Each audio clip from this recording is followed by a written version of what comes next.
We're taking a look at the winners and losers from last night's primaries. First, let's talk about the Keystone State. Democrats in Pennsylvania chose left-leaning John Fetterman for their candidate for Senate on Tuesday.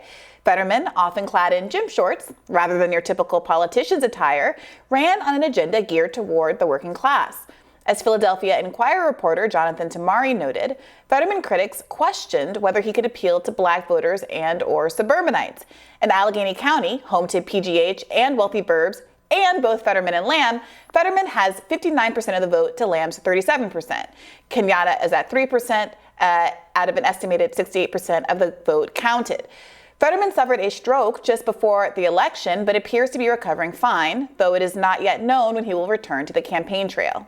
Meanwhile, for Republicans, the race is still too close to call, with Dr. Oz, who is endorsed by former President Trump, and David McCormick going into overtime. Here to help us break down the results is Washington, D.C. correspondent for News Nation, Kellie Meyer, and political reporter for The Hill, Julia Manchester. Welcome to you both. Thank you. Yes, thanks for joining us. So, Kellie, what were the big takeaways in your mind from last night? Well, it was a busy night, a long night, and still not over yet. You know, we saw this neck and neck race with David McCormick and Dr. Mehmet Oz.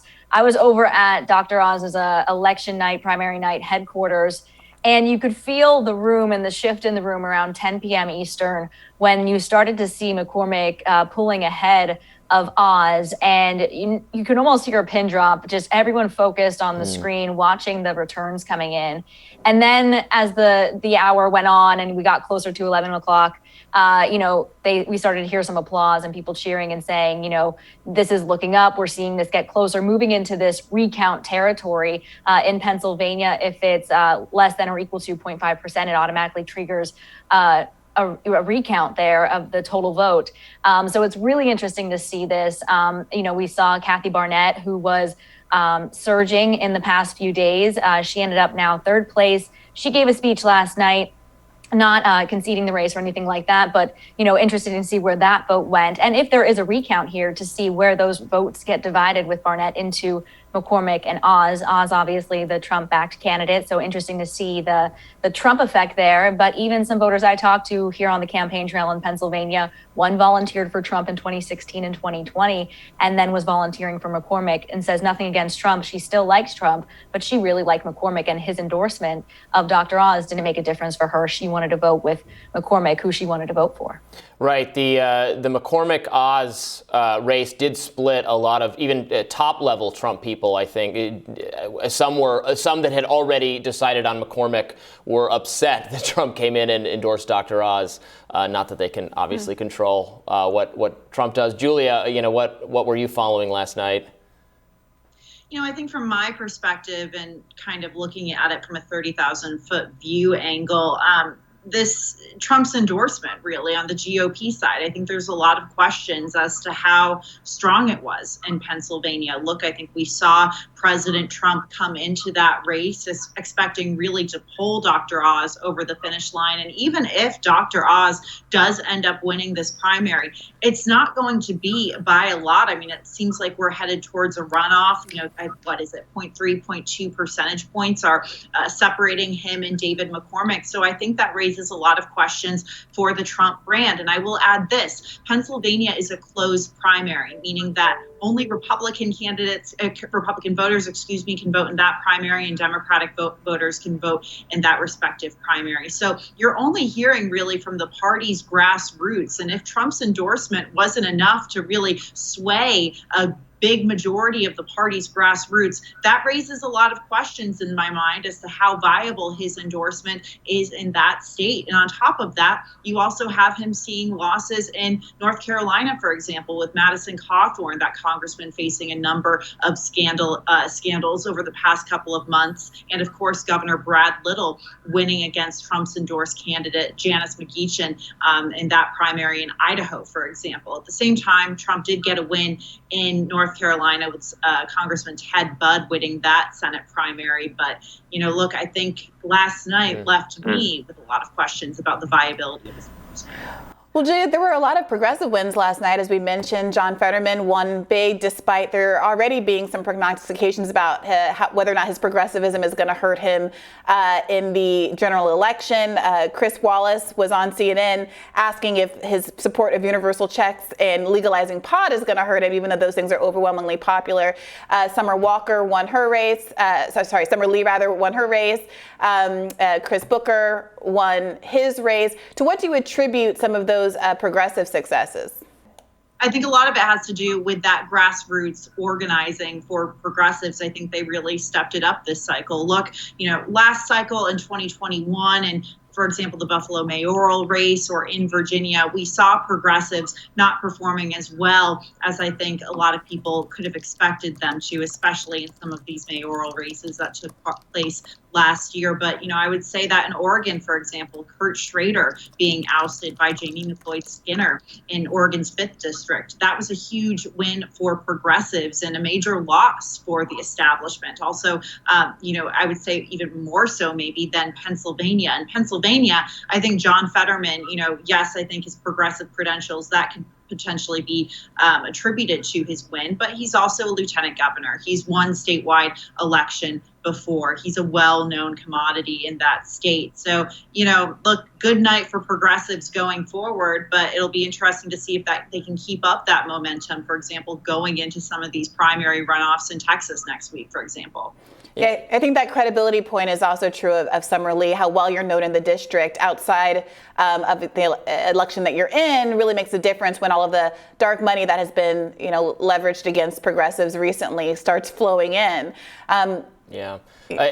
Kelly, I wanted to ask you what you think about how Trump might be taking what went on last night, because obviously, we all want to know if he's actually going to run again. The sense really is that it depends, right, on how powerful and influential he still thinks he is in the party. Obviously, he is powerful and influential to a great extent, but how well his candidates are doing matter. So, what is Trump taking from all of this? Is this a good outcome for Trump world? Well, it's an interesting test, and for him to kind of test the waters by endorsing these candidates in these races, it really was a mixed bag, as Julia had touched on there too. We had a Trump-endorsed candidate in North Carolina with Ted Budd.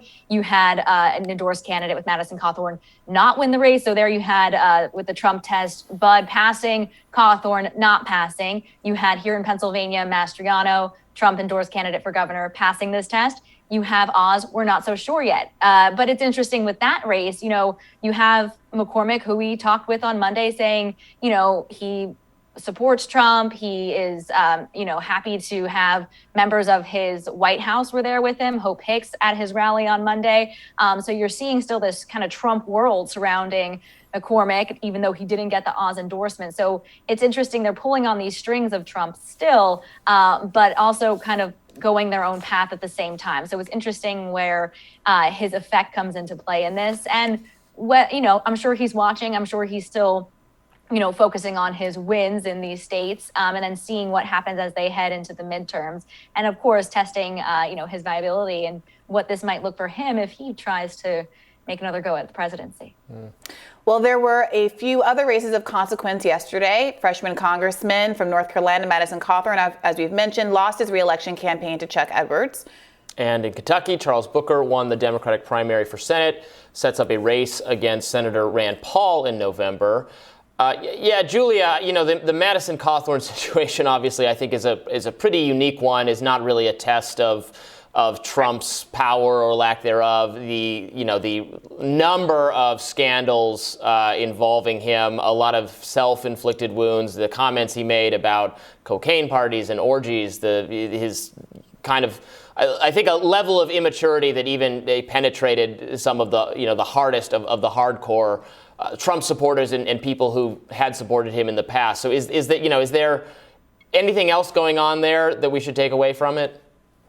I think that's an absolutely fair point to say that Madison Cawthorn was obviously facing a very different and unique situation compared to other Trump-backed candidates. I will say that Trump still endorsed him, and I think there could have been the hope on Trump's part to potentially pull him over the finish line. That obviously didn't happen.